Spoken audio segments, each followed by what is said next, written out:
O assunto é sobre a mente. Salmo 139. Salmo 139.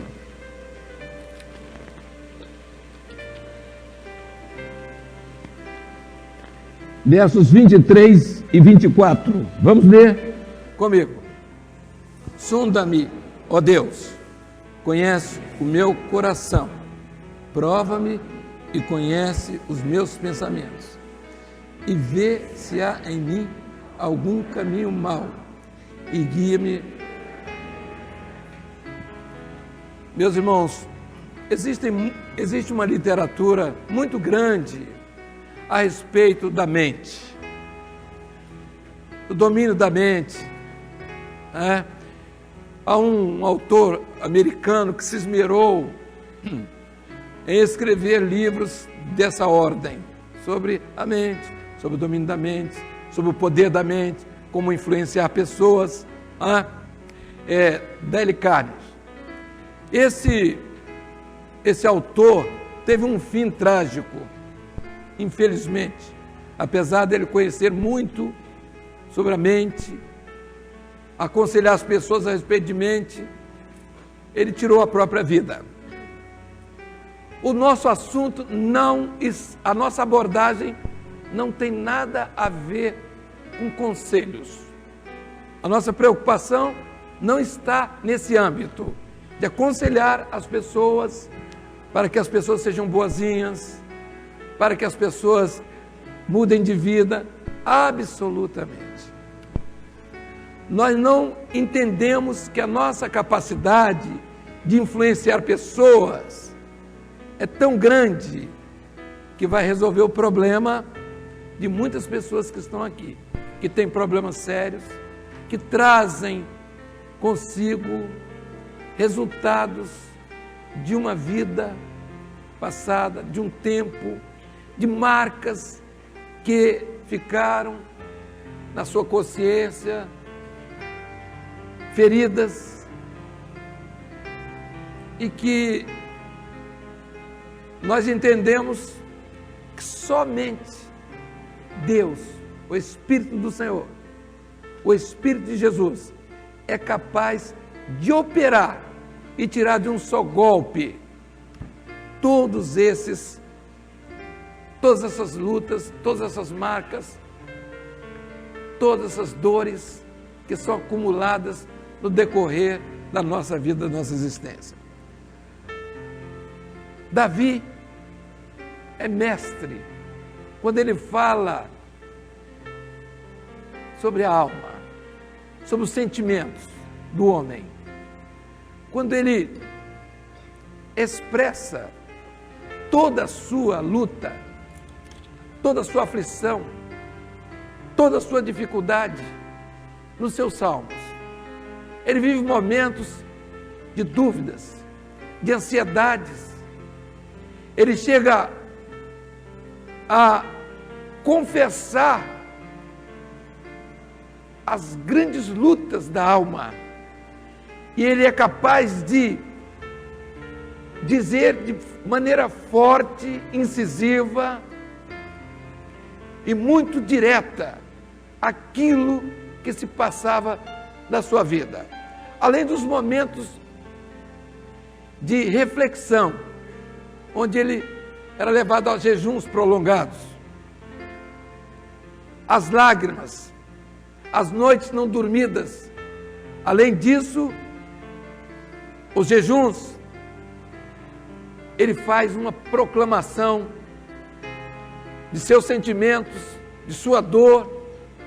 Em alguns salmos ele chega a dizer assim: cordéis da morte me cercaram, angústias do inferno se apoderaram de mim.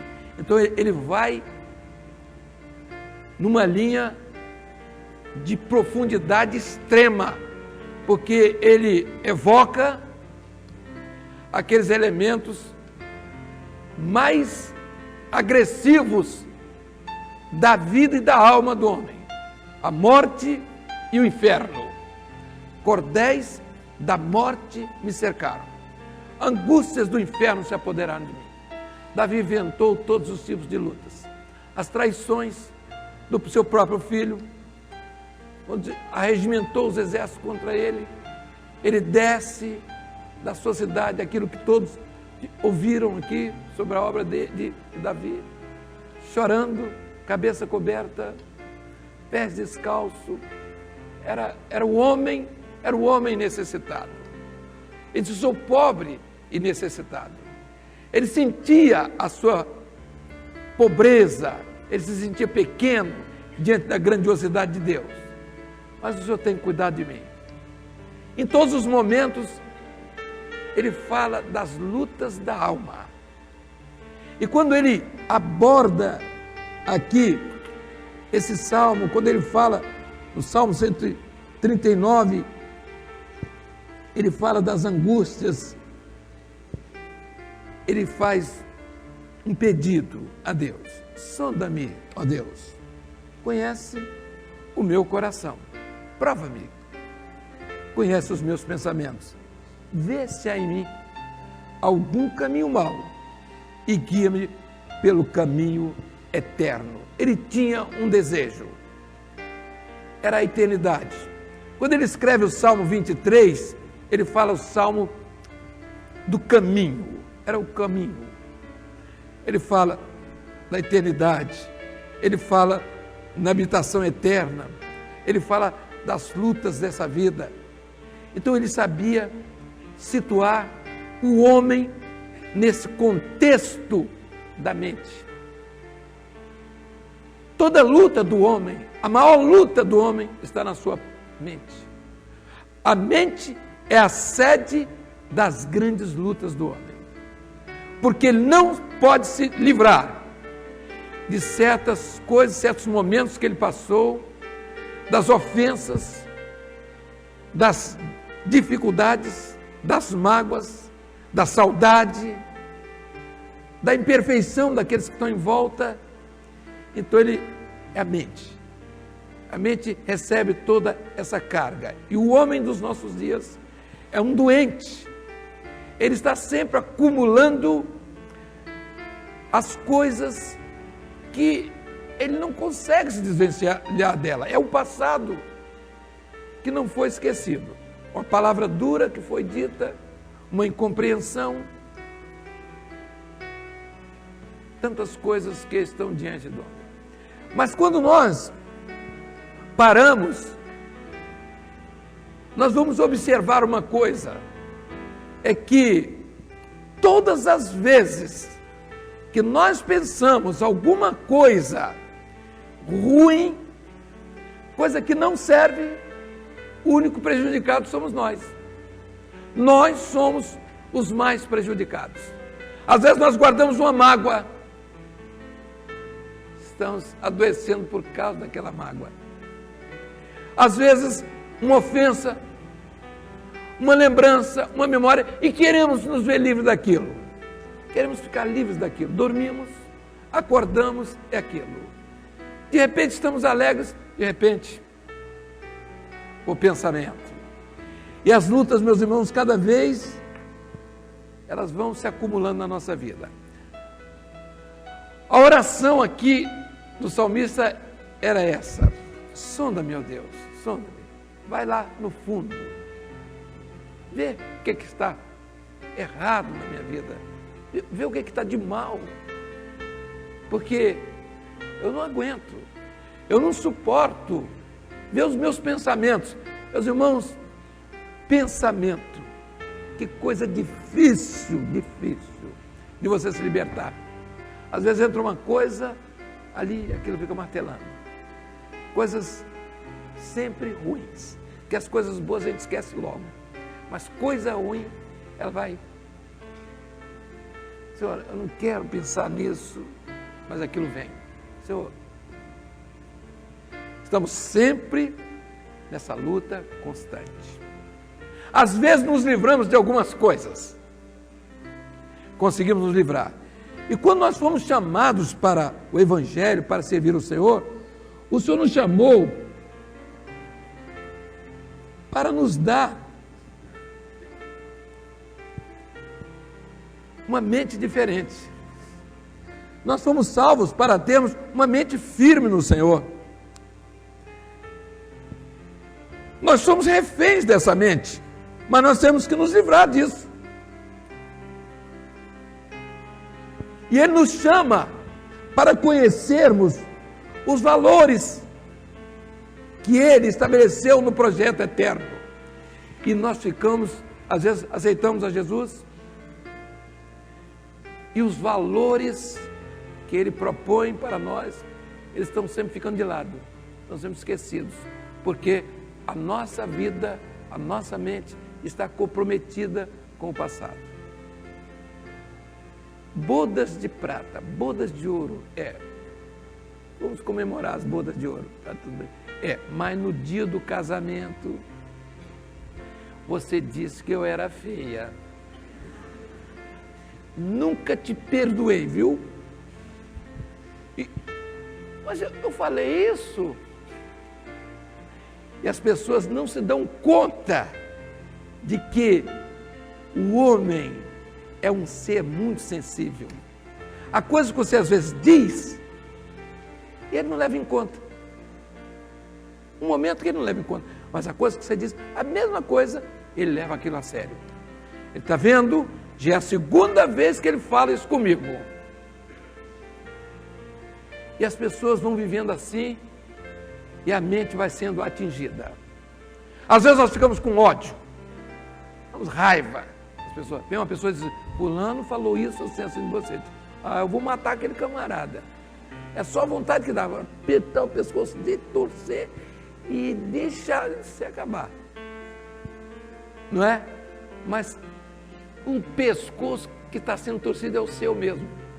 É você que está sofrendo. Ele está dormindo, roncando, está às mil maravilhas. Comeu uma feijoada, está lá despreocupado de você, disse o que ele queria e você fica aqui sofrendo. O homem é a sede, a mente é a sede das grandes lutas. Eu conto aqui uma experiência.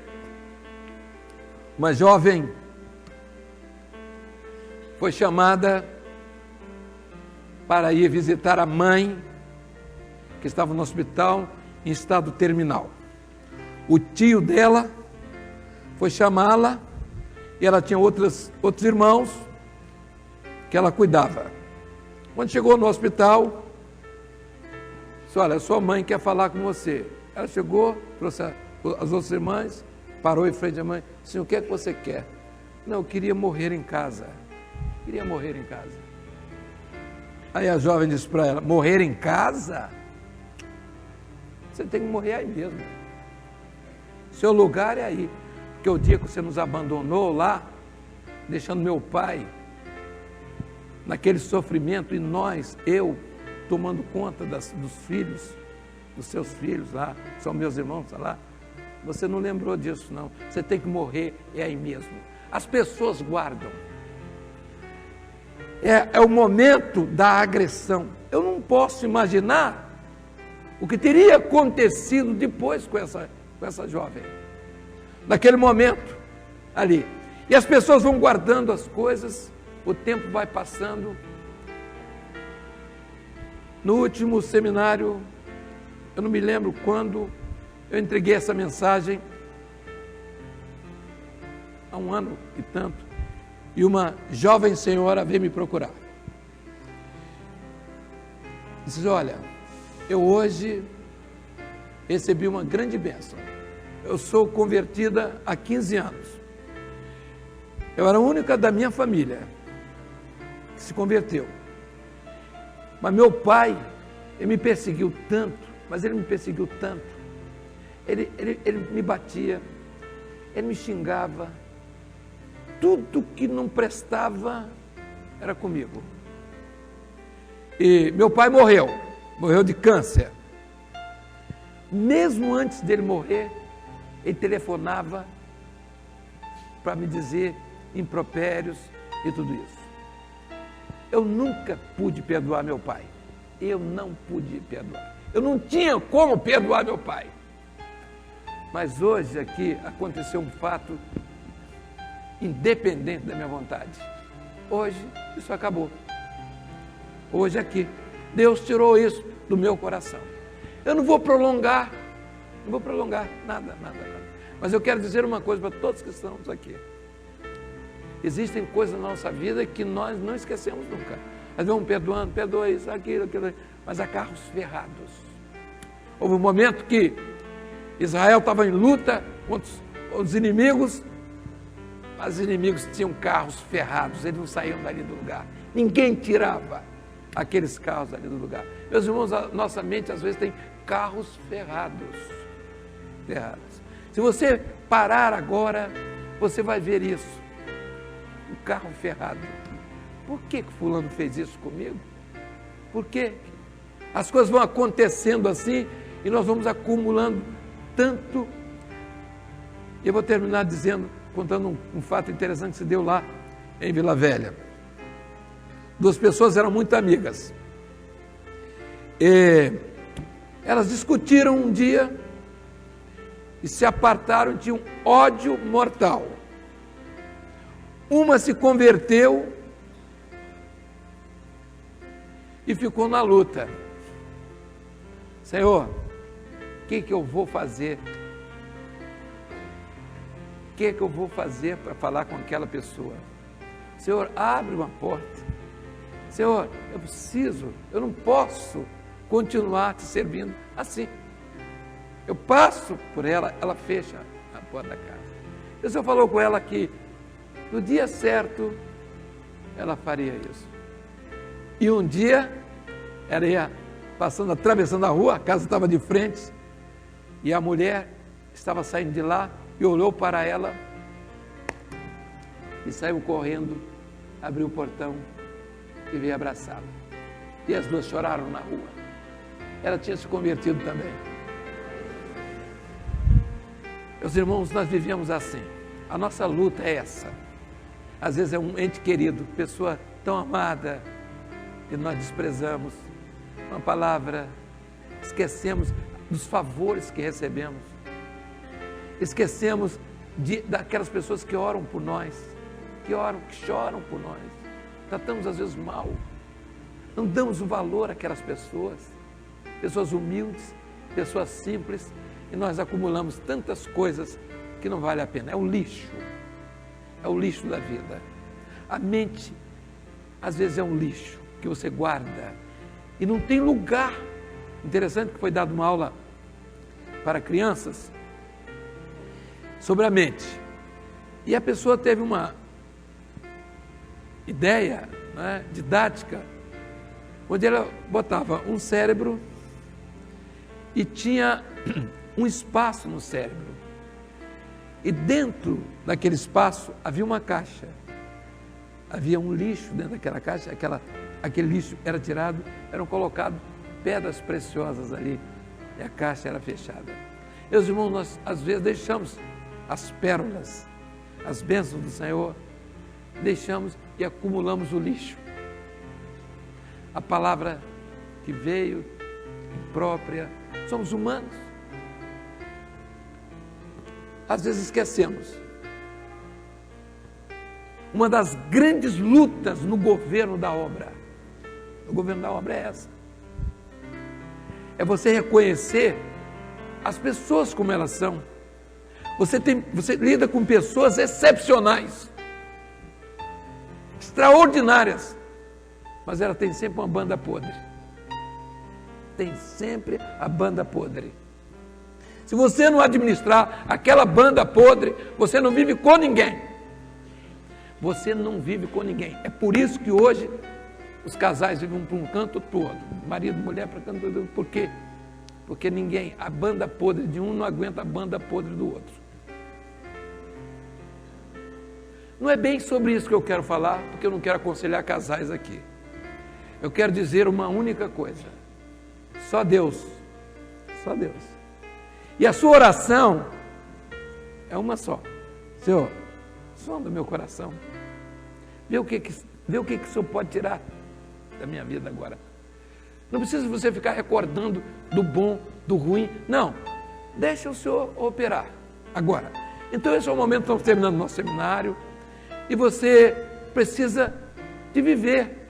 Você vai ser usado com dons espirituais, cheio de mágoa.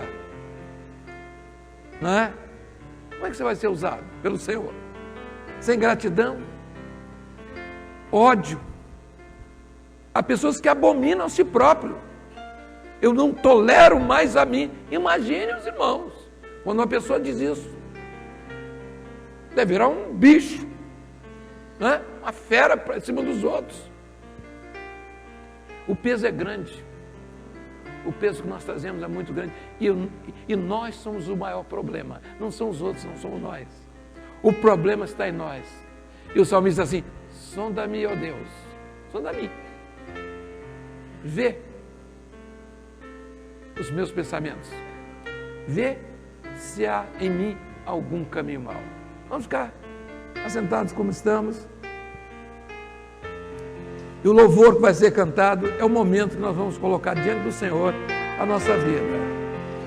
Sonda-me, ó Deus, sonda-me. Tira os carros ferrados. O Espírito Santo vai tirar os carros ferrados. Aquilo que não sai. Tem que sair hoje. Orando.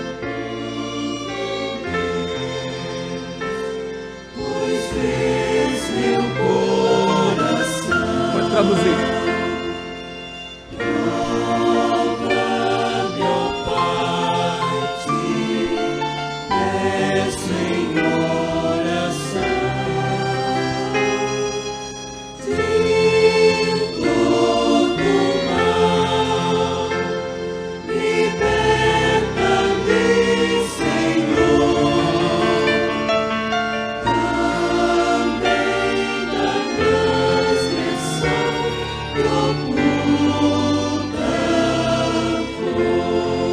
Não se preocupe com os outros, não. Se preocupe com você mesmo. Agora é a sua vez. Deus fará a obra nos outros. A necessidade é a sua.